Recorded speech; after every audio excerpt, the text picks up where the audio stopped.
Welcome to another edition of Sounding Board. Now, I've got some news for you, Andy. Okay, is this good news? This is good news. This is frankly amazing news. We've hit the heady heights of 10 in the podcast charts. We are 10th for politics in the podcast charts in Zimbabwe. I knew something was coming. Obviously, it can be that simple. Zimbabwe, we're in number 10. Zimbabwe, this is... Zimbabwe politics, we're right up there. I mean, Zimbabwe is ZANU-PF, Robert Mugabe. It's not known for its libertarianism. It's also not known for its political podcasts, but apparently we're popular there. Well, I think we should celebrate it anyway. So. Well, maybe we'll have a little drink later. I've got some mystery scotch. Okay, that sounds good. Well, congratulations anyway. To us. Thank you all, our listeners and viewers in Zimbabwe or wherever else you may be.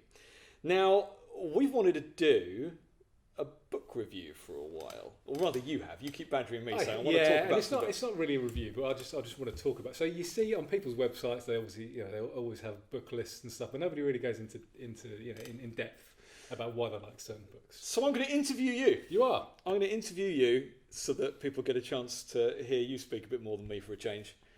And you've brought some books with you. I have. So what's your first one? So my first book, this is Economics in One Lesson by Henry Hazlitt, and this is my favourite basic economics book. Now, in fact, it's probably my favourite economics book ever. Really? Okay. Yeah, it's amazing, and I've lent this to so many people.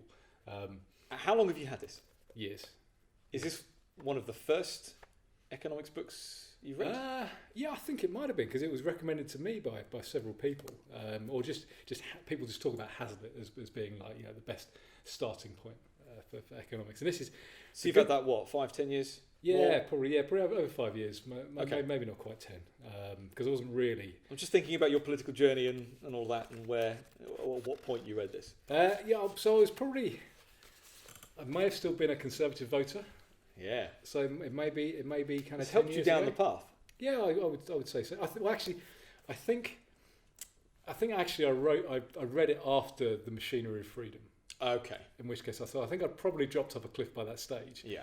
But this book really helped me with my arguments. So there are lots of really good economics books out there. So there's Basic Economics by Thomas Sowell. It's fantastic, but it's a tome. Yes. And I haven't read the whole thing. It's one you've got to dip in and out of. This one you can read in a couple of evenings. Yes. I mean, so things like The Road to Serfdom is very good, but it's almost as impenetrable as Capital. It's really, really dense, really, really hard to read. I mean, it's not as bad as Capital, because Capital is just utter gibberish, and you don't get anything from it. At least when you read Hayek, you can take something away from it. But this is a really, really easy read. It demonstrates in real world examples. It's fantastic. So I can't recommend this enough. In fact, I've read it a few times. When we've done podcasts on different things, this is the first book I pick up when I want to kind of get my arguments straight. And this was written. I think this was probably written. Yeah, when was it written? In the 40s, 1946. Oh wow! I didn't realise it was that old. Really old. Yeah. But it's still, and it's been updated a couple of times. Yeah. But everything still applies today. Okay. So this is if you want to pick up a book in economics, this is the one. Economics in One Lesson by Henry Hazlitt. It's only a few pounds. You read it in a couple of evenings. It's only a couple of 100 pages long. Really easy to read, and I'd recommend it to anybody. Okay. You got any quotes or anything from it? Do you want to read any passages from it, or is it not quite good enough for that? There's nothing. You're not covered in highlighter pen or anything like that. No. So it's all about. You have to read a whole chapter, kind of thing, to get. Yeah, it's also the one lesson that he teaches is to look at the whole picture, without wishing to spoil the book. It's all about looking at the whole picture. So he will talk about economists and politicians will only look at one thing at a time. So they'll have a policy that might, for example, divert funds or take taxes away from people to save a particular industry, and all the focus will be on that particular industry. What they can't do is they can't say, okay, well, all that tax that we've taken from everybody else, what would that have happened? What would happen to that money? The counterfactual. It wouldn't have just vanished into thin air. So people are getting taxed less. Perhaps they're spending less on food. They're spending less on clothing. It's all about looking at the big picture. And when you look at the big picture, you can come up with sensible economic policies, which are all quite libertarian as you might imagine. Well, and this was going to be my question: is there any statism at all in what he recommends? So he's quite clear in that he's not an anarchist. Yes. But so there are some things that he acknowledges the state isn't good at, but he thinks that nobody else can possibly do it. So things like the army, for example, he's perhaps the state isn't efficient at providing funds for an army, but he can't see any other way. So that's why he's a small state. He's a classical liberal. I mean, I have every sympathy for people who have a degree of patriotism, who have a love for their country, and who therefore feel it should be defended and that should be done, en masse. I think that's a very easy view to have, and I don't think it's a terrible one. So I think when people draw the line at things like a national defence, I have no problem with that. So what's next on your list? So that was my only economics book. I thought we'd go into stories or fiction. So the first one, I'm not sure if you can kind of see this on you screen. brought your Kindle. Yeah, because I don't have the actual book of this, but this is, and I wasn't sure which Orwell, but I've picked 1984. Okay. So I was toying with Animal Farm, but I think 1984 is more quotable, and there are certainly when you're comparing what's going on today, you won't say, that's what happened in Animal Farm, but you can absolutely say that's doublethink, that's crime think, that's Ministry of Peace, that's down the memory hole. There are so many things from 1984 that have come true. That this is, and it's not. This isn't an easy read, and I don't mean it's long, complicated words. I mean that it's tough on the mind. It's depressing. It's full of despair. It's not that nice a read. It's not a nice book at all. And even Animal Farm, there are bits that are very, very sad, but this is properly depressing in parts. But it's amazing, and it's like an instruction manual for the left. The way that they try and erase everything and cancel culture. Burning. Yeah, cancel culture is very 1984. Is it I'm gonna get this wrong. Is it the 2-minute hate or the 5-minute hate? Or 2-minute hate. 2-minute hate. Yeah. We're almost close to that again, aren't we, at the moment? Yeah. So when did you first read that? This wasn't that long ago, because I read Animal Farm, but it was a long time until I actually read 1984. Yeah. So this was within the last 10 years as well. Okay. This was only a few years ago. Yeah. And again, it was one. I think I had to read this with other books. There are certain books that you read. So I read another book. It's not on my list, but there's a book called Ordinary Men, which is about a police battalion in Germany in the Second World War. Right. And how they turn from being ordinary men like you or I, about our age. And obviously they're police officers. They're not quite the same as you or I, but they come from being standard police officers, not indoctrinated by the Nazis, not Hitler Youth, nothing like that. Standard police officers. Yeah. And then they kind of get towards like the end of the war, and there are like 3 different subsections of these men. So they're the best of the bunch, just do nothing, don't prevent anything bad happening. They just kind of stand out of the way. Right. There were some who would do the killing, but not really like it.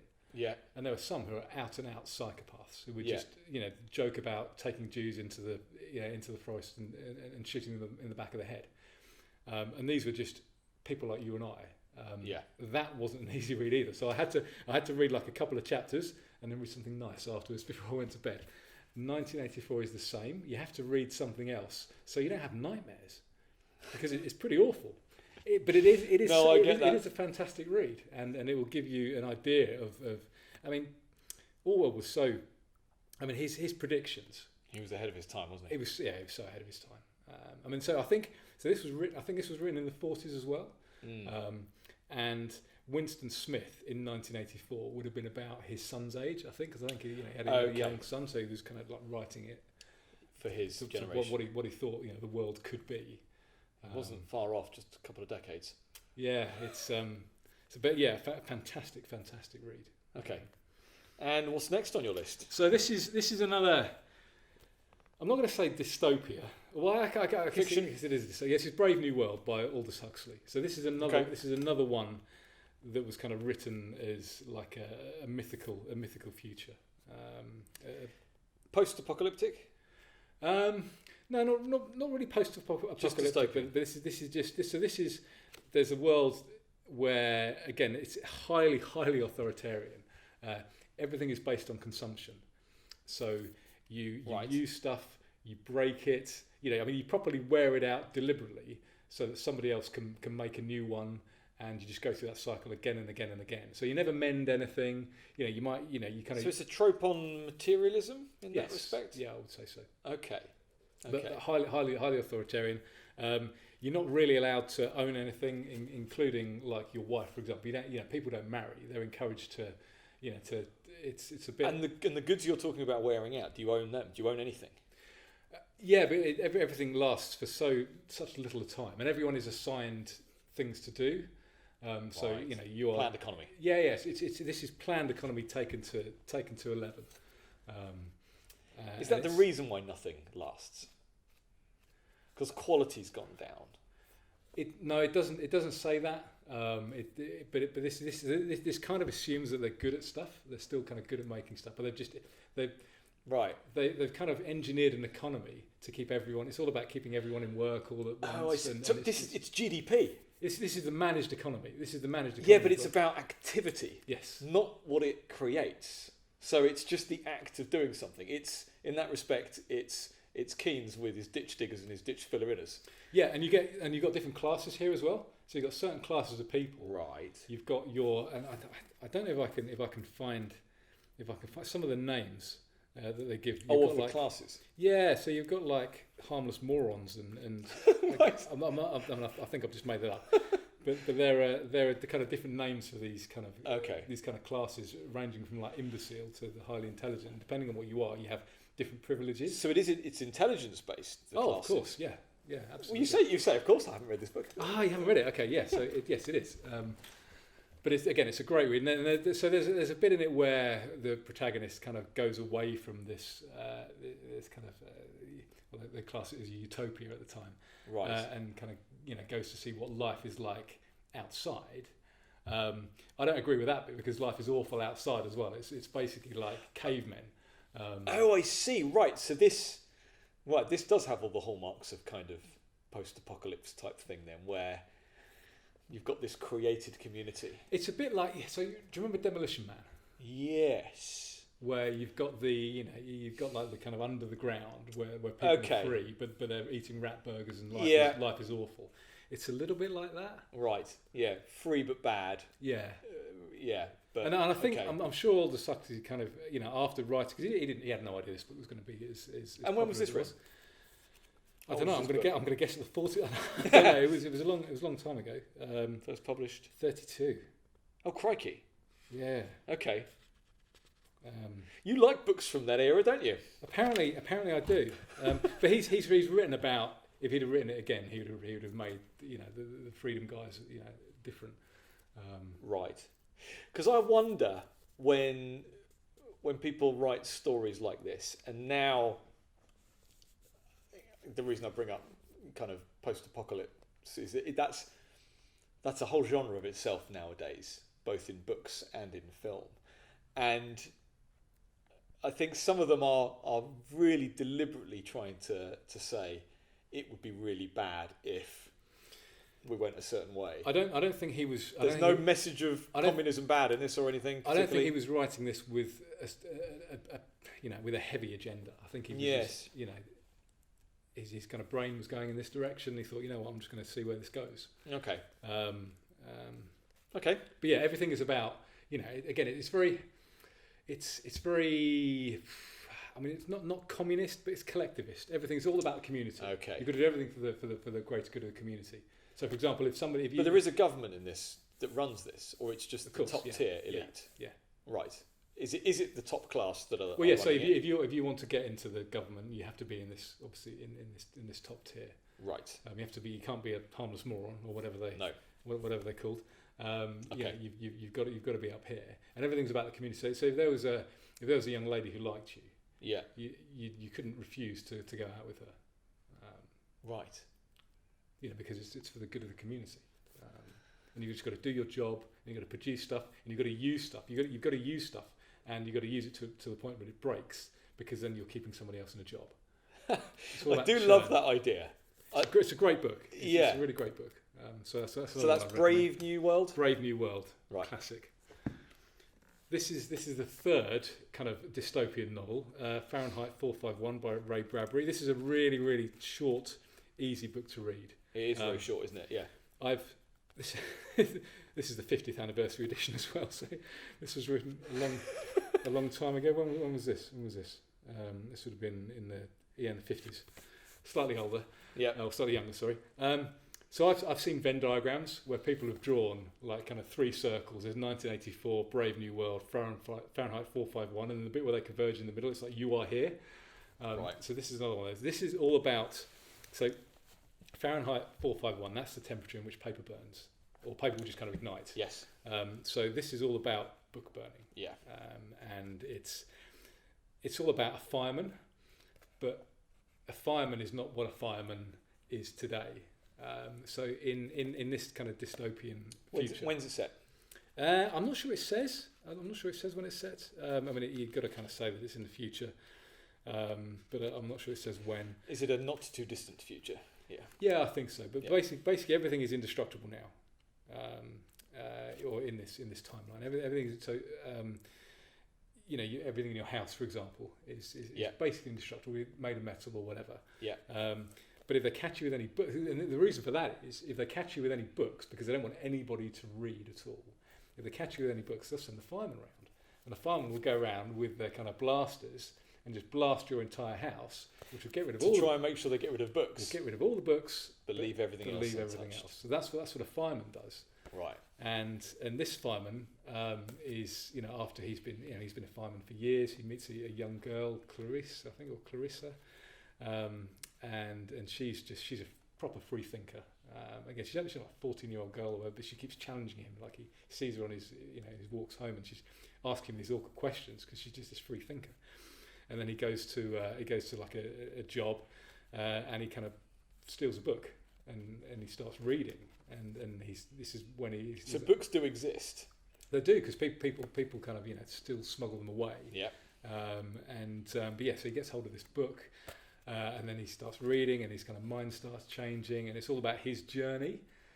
This is all about book burning, which again happens. I mean, I saw a tweet earlier on about somebody talking about burning his Harry Potter books because of J.K. Rowling's latest stuff. And I was going to ask you, how close are we? Oh, this is happening already. I mean, it's obviously happened with it's happened in the past with like kind of Nazi Germany and the fascists burning books. But yeah, I suppose that's my point. How far do you think we are from people getting together in a public square with a big pile of books for a communal book burning? I don't think we're that far away. I can see because all coming together and pulling down a statue that. It's not much different. No, I don't think it's different at all. I think it's in the same level. I can see millennials who are just so incensed that their favourite childhood author. Well, here's the thing, and they're going to be throwing their Harry Potter books into a big bonfire. November the 5th. All right, that's my prediction. November the 5th. There's going to be a big J.K. There are going to be places where we're going to have J.K. Rowling on the bonfire instead of as a guy, and they're going to be burning Harry Potter books. Okay, I'm going to make a prediction now. I think someone's going to do that. Well, she's not backing down, is she, J.K. Rowling? She's been off again on Twitter defending herself against all manner of stupid comments. I'm not a biggest fan, but the tweets in question were entirely reasonable. Weren't they? She's a massive lefty. Although I did see one tweet which I kind of commented on. She was saying, I ignored this and I've ignored that and I've ignored that, but I kind of draw the line here. And then she does this huge tweet thread. Okay. And one of the things she's ignored, I've ignored people sending pornography to children. This, and I'm like, hang on, you ignored what exactly? Right. Okay. But I kind of agree with her on the whole kind of sort of women's rights issue. But I can see people burning her books. And what is hilarious about that is that the left, and particularly the SJWs. I'm not talking about the good lefties. Yeah. As in people like, oh, you got some scotch. Mystery scotch for you. I'm not talking about, like your Dave Rubins, all those probably not on the left anymore. Eric Weinstein's, Sam Harris's, the reasonable people who are broadly on the left. I'm not going to open the damn thing. They're not like that at all. But lots of kind of woke SJWs, they cannot handle people that they like artistically having different opinions from them.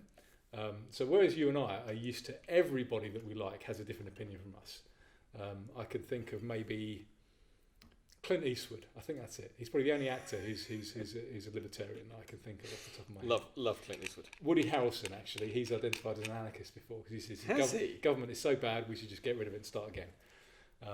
Really? So yeah, Woody Harrelson and Clint Eastwood, and that's it. That's basically what it is. I didn't know that. There are very few libertarian musicians. Not in that industry at all. So all the time, these kind of leftists and the woke generation, they're used to everyone having the same opinion. And as soon as someone's opinion differs slightly, because J.K. Rowling is still a massive lefty. Yes.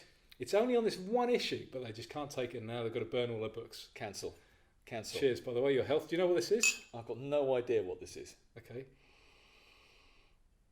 Oh, that smells good. Do you know what? I was expecting from this, I was expecting peaty and smoky, and this isn't that at all. It's not at all. It's quite easy to drink. I'm not sure. I think that's pretty Highland, possibly Speyside.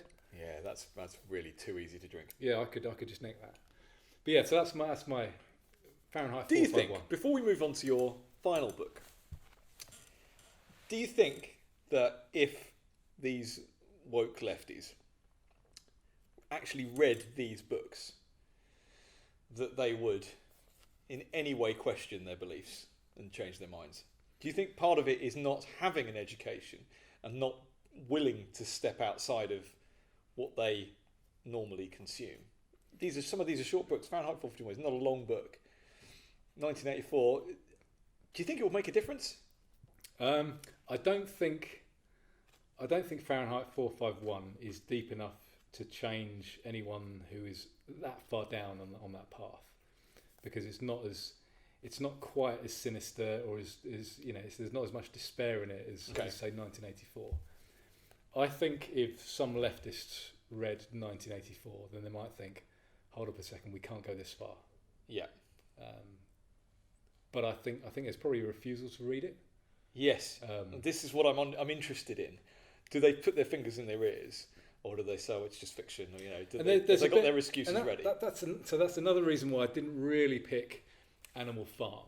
Animal Farm is still amazing, and I really like that. It's got the greatest ending line I think of any book ever, which is something like the animals looked from man to pig, then pig to man, then back to man to pig, and realised that they could not tell the difference. Yeah. And I don't even know if you can see this. Yeah. I've got goosebumps already just by reading that line.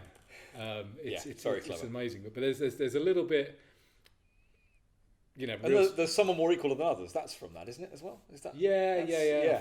I think so. As you say, I was squealing, I think. But there's a little bit of, real socialism just hasn't been tried. There's a bit of who's the pig that's Trotsky that gets kind of run out. I can't remember. I read Animal Farm when I was about 11. Yeah, see, I didn't read it as young as you. I read it as an adult. I was like prescribed it by my English teacher in like year 7. Miss Sydney? Yeah, because we shared an English teacher. She didn't give that to me though. I didn't do that one. Right. Yeah. I don't know whether she thought I needed to be. So I've never worried about you. No, exactly. I've never been collectivist in my life, but I read this and absolutely loved it. I remember. In fact, I read out. I remember in class, I read out that final scene. Wow. Yeah, I loved it. See, I didn't. Even though I was an adult, I didn't know, and I didn't realise either that it was about the Russian Revolution at the time. I just read it. No, I didn't either. Yeah, but that's forgivable as a child. Yeah, I should have probably known by the time I read it as an adult. But I just thought it was this great story. Yeah. And I thought, I didn't quite realise. I think I can remember Mum or Dad saying just basically, this is about communism, and kind of going, oh right, okay. But then it's always been useful to have that as this backdrop, as something as a model to refer to with certain things, and then go, oh, it's just like bloody Animal Farm. And in that respect, it's really useful. 1984 is like that on steroids. Yes, and for now, for cancel culture and groupthink and all that, yeah, absolutely. But so there's a little bit in Animal Farm where it's okay, real socialism has never been tried. If the Trotsky pig kind of got in, things would have perhaps been a little bit different, and it's still an amazing read. But it's I think 1984 you probably is more shocking. I think 1984 has the potential of changing people's minds. Right. I don't think Brave New World will change anybody's mind really, because it's quite ridiculous. Yes. But it's a fantastic read. It is a great read. Okay. So I'd still really recommend it. And so onto your final one, which is a tome. You could probably have guessed that this would have been on there somewhere. This has been well read. This is Ayn Rand. Atlas Shrugged. Atlas Shrugged. Okay. So this is. When did you get that? I can tell you've read that a lot from the state. I've also got it on Kindle. Oh, okay. So I've kind of read it on Kindle as well. When did she write this? The 40s. I think. Actually, no. It was the 50s. 1957. It's The Fountainhead, which she wrote in the 40s. Right. Okay. The Fountainhead is the one with the courtroom scene that supposedly Sajid Javid reads every year or whatever. Is that the one? Yeah, of course. Yeah. I think that is the one he reads, because there are some good courtroom scenes in here as well. Right. I think I'll be honest. Architecture is. I've not read any Ayn Rand at all. I'm not a big reader, but I haven't read. I think you would enjoy this. Yeah. So this gets a lot of stick, and I don't just mean stick from left wingers who just refuse to understand it. Yeah. But it gets stick from. So, I mean, even people who like it don't big it up. This is very much like capitalism, in that people kind of apologise for it, and even the people who like it don't really big it up. So, for example, Dan Hannan will say that Atlas Shrugged doesn't really work as a novel. I've heard him say that on a number of occasions. Right. And he's described it. It's good to give examples of things, but doesn't. Yeah, and he's described it as like a bunch of speeches knitted together and stuff like that. What do you think? I think it's a great story. It's a fantastic story, and because of Dan Hannan, I didn't read this at first, because I remember thinking this is 1,100 pages long. I'm not just going to read it if it's not going to be an enjoyable read. I just kept putting it off. And I spoke to a Libertarian friend of mine who sadly passed away actually a few years ago. But she, her and her boyfriend were both kind of raving. She described herself as a raving Libertarian, and he was like an anarcho-capitalist. I used to talk to them a lot back in the days when I was still kind of a conservative voter, and I think she was at the time as well. But we were both kind of going on that journey. Yeah, both on that journey. She was a lot further ahead than I was. But I would ask her and her boyfriend about stuff to read, and I remember he sent me the link to The Machinery of Freedom, because I was asking him about police. I'm thinking I just can't get my head around how private police would work, and he's like, yeah, it's a fantastic book. Read The Machinery of Freedom. So I read that. I remember asking her about Atlas Shrugged because she read it before me, and I said, look, I've heard a lot of bad things about it. What's in lots of long speeches and stuff. What's it like? She said, no, it's brilliant. She said, it's a really long speech at the end. It's like about 100 pages, but it goes like that. It's a page turner. Is it a page turner? It is a page turner. And you think it does hang together as a novel? It does. It's a fantastic story. So are these just copologists then? Even yeah. There are, there's no altruism in it, of course. But there's no Ayn Rand, the founder of objectivism. Yes. Yeah.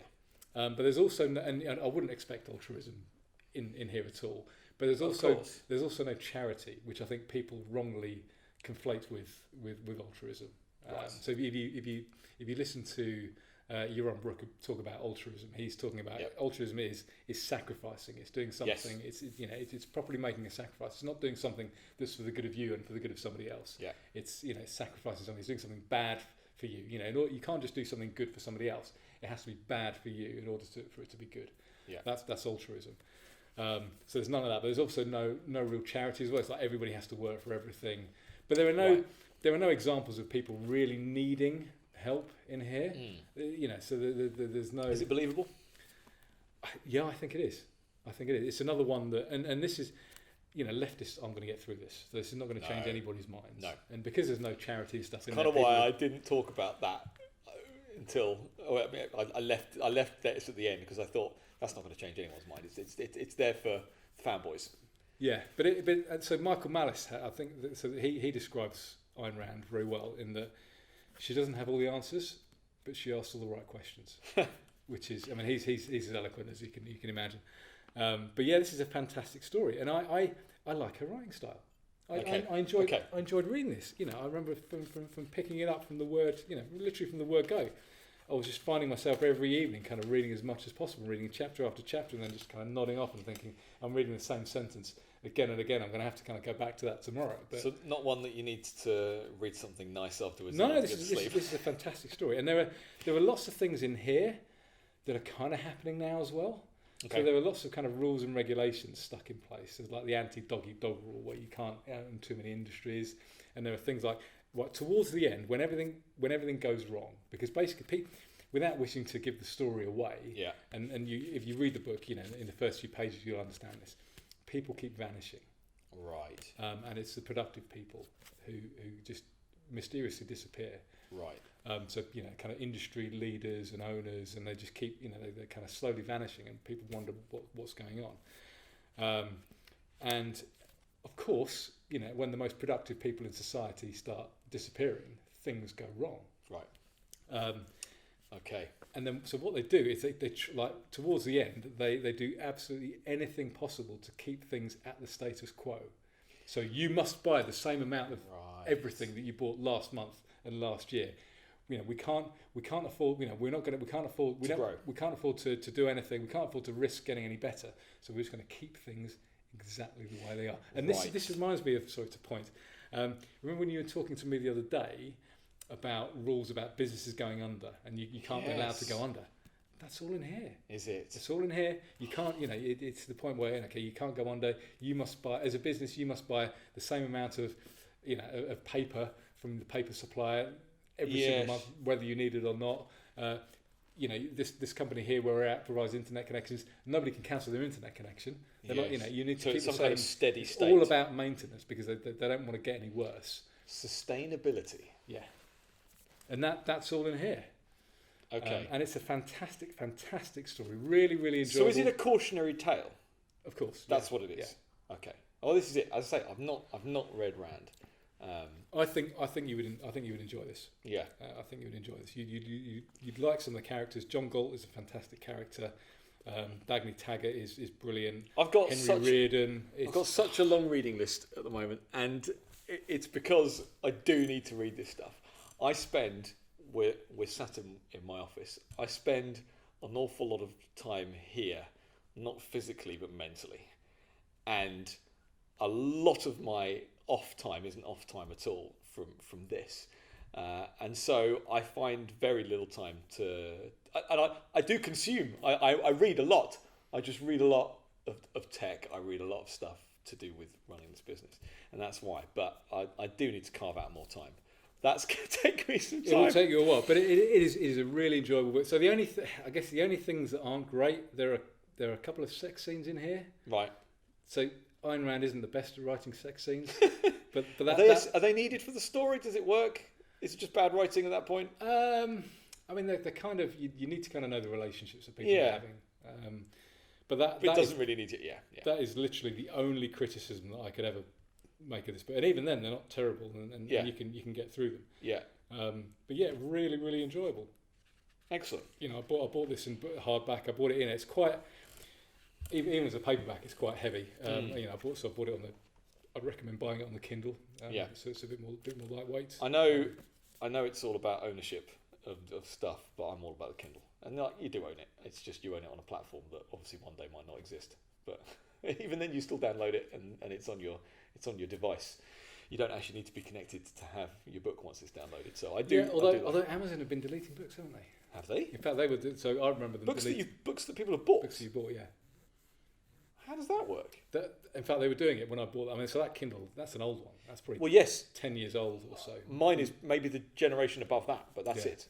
So if they don't, Amazon have been burning digital books. Yeah, they have. Yeah. Have they said why? What books have they been doing? So there've been books with if a book has some kind of, for example, paedophilia in it, even if it's like a cautionary tale or something like that. Oh God, they've started. They've been 10 years ago they were doing it. So I didn't know this. You'd buy a book on Amazon, and you'd come back a month later and they'll have deleted it from the next time you go online, it'll even though you've bought it. Even though you've bought it, and they're not refunding you either. They're just deleting it. Interesting. Kindle for reading in bed. Totally. Because you can lie down and you don't have to kind of shift your position. You don't need the strength to hold it. Yeah, and you don't need to shift the position depending on whether you're reading the left page or the right page. You can just get a comfortable position, just tap, tap, tap. So much lighter. I do like having proper books. So I've often. I mean, so this way, I bought the paperback first, and then I bought it on the Kindle. For future reading. Most books, if I buy it on the Kindle and I like it, you'll then buy it. I'll buy the physical copy and have it on my bookshelf because I do Kindle for convenience, book for. Yeah, and if it's a book that I'm not going to read in bed, I'm happy to have a proper book to start off with. But if I'm reading it in bed, Kindle all the way. I didn't realise that about Amazon. I mean, what's next? Films as well. What else are we going to buy? That's and currently it's paedophilia, but what will it be? Will it be say Amazon suddenly become woke and will they be deleting Dave Rubin's "Don't Burn This Book"? It's a very clever name. Yeah. Interesting. Okay. Well, so that's my 5. I mean, obviously, I could go on and I could talk about 100 books, but 5 books that people should read. Well, thank you very much for sharing your 5 books. You're welcome. Hopefully, some of our listeners and viewers at Sounding Board will either already have read them. I'm sure some. You've hit some good ones there with 1984 and stuff like that. I certainly wasn't aware of. What was the other dystopian one? Fahrenheit 451. No. Brave New World. Brave New World. Wasn't aware of that one. There you go. Thank you very much. Give it a read. Thank you very much. Yeah, no, I'll give this one a read because I need to get back into fiction, even though there might be some elements of this that are a bit more like now. Thank you very much. Maybe another time I'll bring some books that I have read that I can talk to you about as well.